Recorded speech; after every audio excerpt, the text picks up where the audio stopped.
नमस्कार, आप देख रहे हैं सत्ता की परख। बाबा साहेब डॉक्टर भीमराव अंबेडकर के बाद काशीराम को दलित आंदोलन का दूसरा सबसे बड़ा नाम माना जाता है। बहुजन नायक साहिब के नाम से मशहूर काशीराम ने 1984 में एक नए आंदोलन की शुरुआत की और उसे नाम दिया बहुजन समाज पार्टी। ये वो पार्टी बनी जिसने आगे चलकर 4 बार भारत के सबसे बड़े राज्य उत्तर प्रदेश में 3 बार सहयोग से तथा 1 बार अपनी बलबूते सरकार बनाई। उत्तर प्रदेश में सत्ता तक पहुंची और राजनीति का केंद्र रही बहुजन समाज पार्टी अपने सबसे बुरे दौर से गुजर रही है। बसपा का यूपी में एक विधायक है और इस बार लोकसभा में खाता भी नहीं खुला, साथ ही वोट प्रतिशत भी खिसक गया।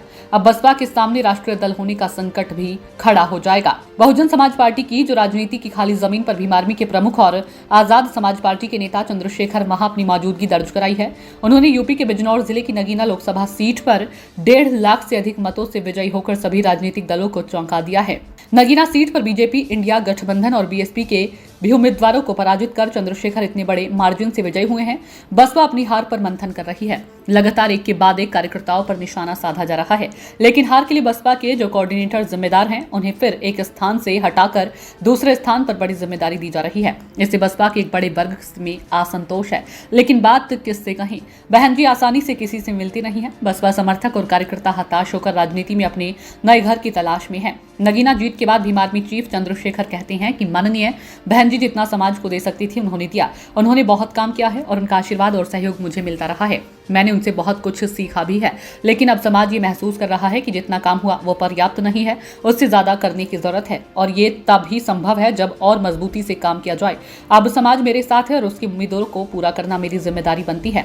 चंद्रशेखर कहते हैं कि नगीना सीट पर मैंने चुनाव लड़ा है, वहां बसपा को 1% के करीब वोट मिला है। ये बताता है कि समाज अब हमें आगे बढ़ाना चाहता है। उत्तर प्रदेश में 80 लोकसभा सीटों में से 37 पर समाजवादी पार्टी और 6 पर कांग्रेस की जीत हुई है, लेकिन बसपा को खासा नुकसान हुआ है। इंडिया गठबंधन को 43 सीटें हासिल हुई, जबकि पिछले चुनावों में 62 सीटें जीतने वाली भाजपा 33 सीटों पर ही सिमट गई।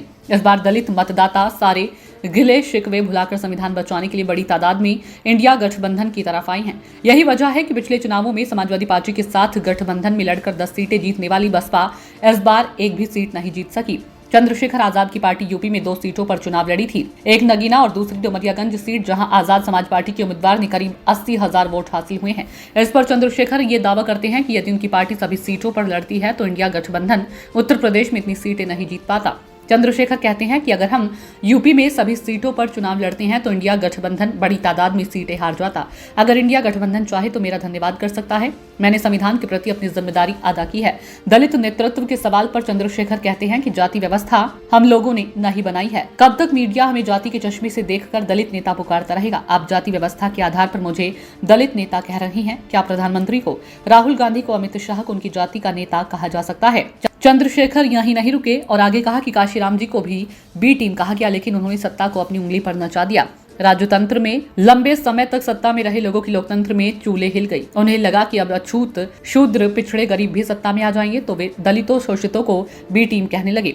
हम किसी की बी टीम नहीं है। समय समय पर मेरे जैसे लोग आते रहते हैं, उनकी कुर्सियां हिलाते रहते हैं। दलित राजनीति में रुचि रखने वालों का मानना है कि बसपा के लिए यह बुरा दौर है। यदि बसपा सुप्रीमो ने अपना कार्यकर्ताओं के प्रति व्यवहार न बदला तो आने वाले दिनों में दलित नेता के झंडे के तले नजर आएंगे।